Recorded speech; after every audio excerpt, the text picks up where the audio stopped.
Hi champions. So today you are going to learn why it is important to have a dedicated area for your studies at home. When you go to a gym, you feel like exercising more and more. When you go to a restaurant, you feel like eating tasty food. While you go to a playground, you feel like playing. A dedicated area for an activity gives you a feeling of doing that activity more and more.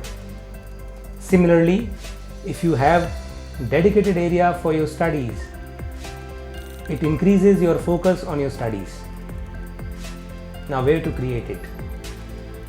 You should create this area somewhere where you have no distractions, where you do not have regular noise of the house, where some fresh air is available, where there is some sunlight. My father used to tell me while I was studying, वो बोलते थे कि और भूतपूर्व prime minister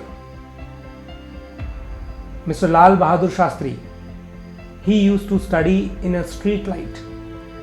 street light के नीचे पढ़ते थे वो.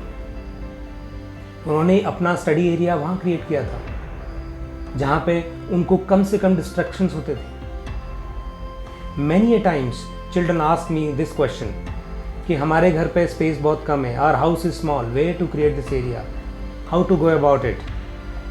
मैं उनको एक एग्जांपल देना चाहता हूँ. 2 साल पहले हमारे यहाँ एक स्टूडेंट आया, हिज नेम वाज सूरज गुप्ता. उसके पापा सब्जी भाजी बेचते थे. वो एक चौल में रहते थे. He did not have any dedicated area available in his house. He used to stay back after champions lectures in our academy and he used to study there for 8-9 hours. He was an average student and finally he cracked the rank in IIT. Such dedicated area you can search anywhere. You can have this space in your coaching class where you're studying, in your school after school hours, under a street light probably, or in some library. Every student is unique. Every student must ensure that all the elements which the child is most comfortable with are present in your study area. That is it for today. Thank you.